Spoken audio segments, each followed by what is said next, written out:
안녕하십니까. 윤효창TV 세상만사입니다. 오늘 제목에 한동훈이라는 실명이 들어가 있는데 이것은 국민의힘 전 비대위원장 한동훈일 수도 있고 또한 앞으로 나타나기를 바라는 제2, 제3의 한동훈일 수도 있습니다.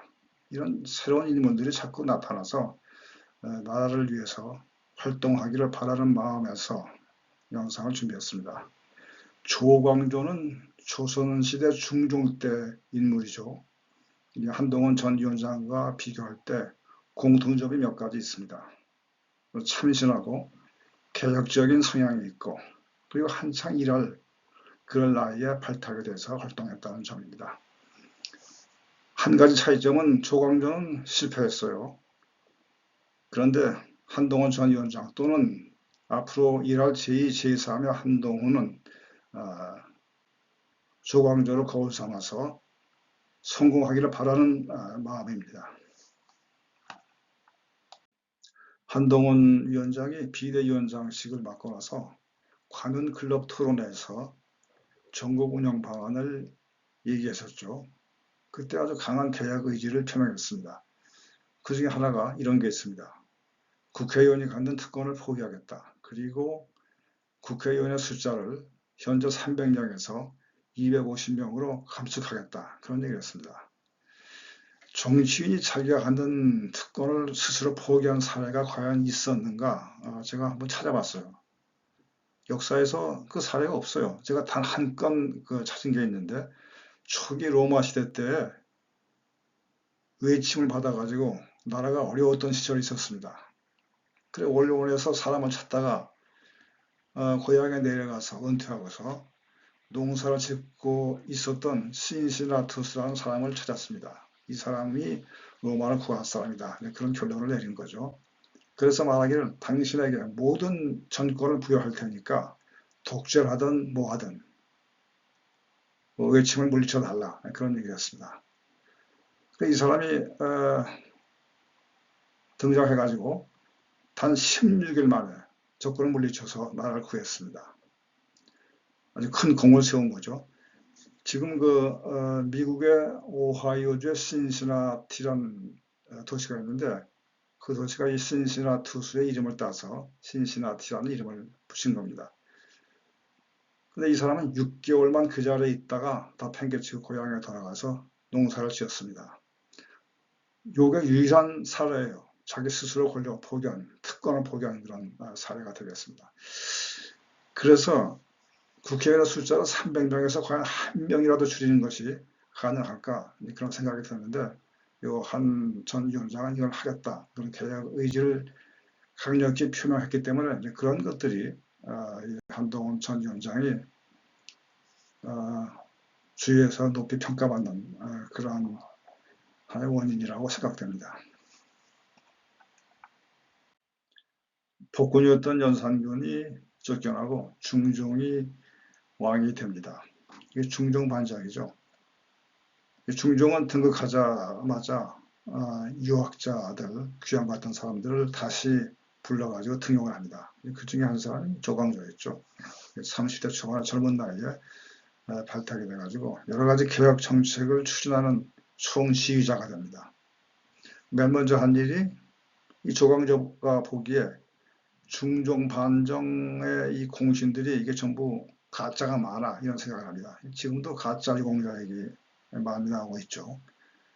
그래서 105명의 유공자 이들이 뭐 국가로부터 땅도 받고 집도 받고 노비도 받고 여러 가지 혜택을 많이 받았었는데 그 중에서 76명 이것은 다 가짜야 하고 다 그 혜택을 박탈해 버립니다.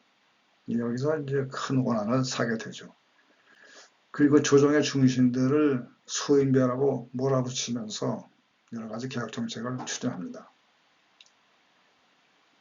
이 반대자가 많아지니까 이들이 힘을 합쳐가지고 조광조를 몰아내는 그런 계획을 세우는데 그 나온 방법이 아주 천재적인 그런 아이디어예요. 나뭇 잎사귀에다가 글을 새겼어요. 여기 화면에 보시듯이 주초위왕 네 글자 새겼습니다. 그 앞에 두 글자 합치면 조가 됩니다. 조씨가 왕이 되려 한다. 그래서 이것은 조광조가 모반을 하고 자기가 왕이 되려 한다는 하늘의 계시다라고 이제 왕에게 모함을 해서 공합니다. 그래서 조광조는 내란 혐의로 체포돼 가지고 결국 사약을 받고 죽게 됩니다. 그 죽기 전에 시를 한 수 남겼어요. 그 중에 이런 말이 있어요. 나라 걱정을 한 것이 내가 내 집보다 더 많이 했다. 그런 얘기를 썼습니다.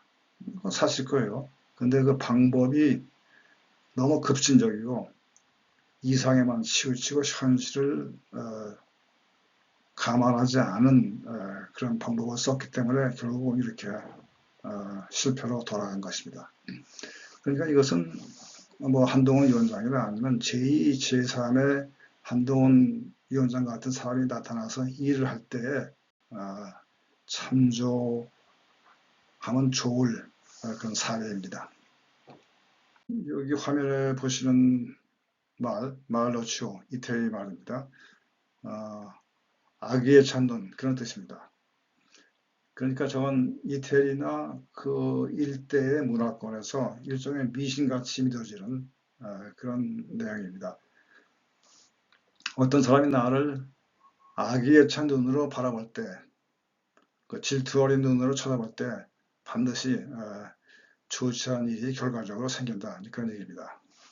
지금 우리 일상생활에서도 어려운 것이 나는 잘못한 게 아무것도 없어요. 내게 주어진 일을 최선을 다해서 열심히 다 한 것뿐인데 그로 인해서 주위의 평판이 높아지고 인기가 올라가니까 사람들이 악의를 가지고 나를 대한다는 것이죠. 결과적으로 일이 좋지 않은 일이 생긴다. 그런 얘기입니다. 그 사람이란 원래 비교를 하고 나와 남을 비교해서 남이 잘 되면 내가 잘해서 같이 올라가는 것이 아니라 끌어내려는 그런 성향이 강하기 때문에 저런 일이 생기는 거죠. 그러니까 우리가 저희 일상생활에서 또는 직장생활에서 또는 정치세계 뭐 한동훈 위원장이나 또는 앞으로 일하게 될 제2, 제3의 한동훈 같은 인물이 나타났을 때 염두에 두어야 할 사항입니다.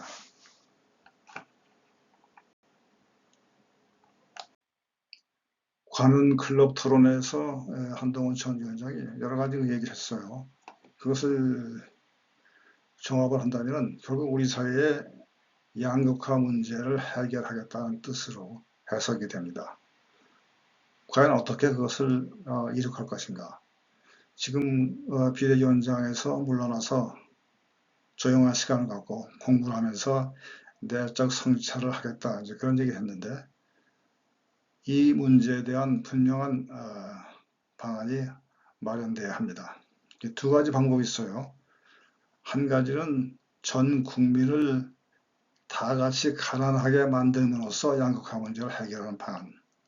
그게 있고 또 한 가지는 지금 점점 얇아져가는 중산층을 다시 복원해서 견실한 중산층을 만듦으로써 안정된 사회를 만들고 양극화를 해결하는가.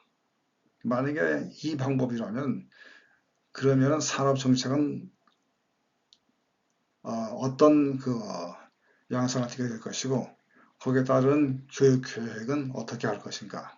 여기에 대한 분명한 종합적인 그림이 있어야 됩니다. 그것이 제시될 때에 듣는 사람들이 희망을 가지고 따르게 되고 같이 힘을 합쳐서 그 목표를 향해서 노력하게 됩니다. 우리 일상생활에서도 성공 뒤에 따른 그런 어려운 시간, 이것은 행운의 계기가 될 수가 있습니다. 그런 시간을 통해서 나 자신을 한번 뒤돌아보게 되고 그리고 내가 미처 깨닫지 못했던 그런 위험 요인은 없었던 것인가, 내가 나 자신을 너무 과신했던 게 아닌가, 또는 내 한계가 어디까지인가, 이런 것을 다시 한번 생각하게 되고 이것이 결국은 보다 성장하기 위한 하나의 발판이 될 수 있다는 거죠. 이 찻잔 만드는 사람들, 일본에서 나온 얘기인데요. 만들다가 이 찻잔이 깨지잖아요. 그러면 더 좋아한다는 거예요. 왜냐하면 그 찻잔을 다시 수리하는 그런 과정에서 새로운 기술을 터득하게 되고 그로 인해서 보다 더 정교한 제품이 나올 수 있다는 것입니다. 그래서 우리 일상이나 또는 이 한동훈 위원장이나 또 제2, 제3의 한 위원장 같은 사람이 나타나서 일할 때 도전을 극복하고 나면은 보다 더 성숙한 그런 그릇으로 태어날 수가 있다는 것입니다.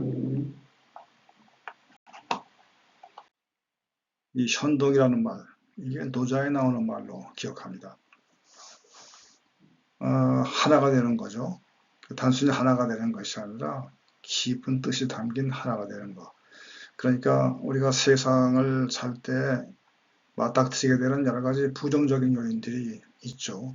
또 사람에게서도 누구나 다 약점, 단점이 다 있으니까 그것을 멀리하거나 비판하는 것이 아니라 그것을 인정하고 받아들임으로써 이해함으로써 하나가 되는 것. 그럼으로써 우리는 부정적인 것을 넘어서 거기서 긍정적인 것을 볼 수 있게 되고 전체에 대한 이해가 가능하게 될 수 있다는 겁니다. 그러니까 이 한동훈 위원장이나 또는 여러 제2, 제3의 한동훈 같은 인물들이 나올 때, 일할 때 여러 가지 비판자들이 많이 있을 거예요. 그럴 때 그러한 비판 세력과 하나가 되는 것, 그걸 받아들이고 수용하고 그래서 그들과 협력함으로써 보다 큰 일을 할 수 있다는 거죠. 적을 친구로 만든 사람, 그 사람이 가장 위대한 사람입니다. 이러한 자세를 가지고 나라를 위해서 보다 더 큰 일을 할 수 있게 되기를 기대해 봅니다. 오늘 영상 여기까지입니다. 끝까지 들어주셔서 감사합니다. 다음 영상에서 뵙겠습니다.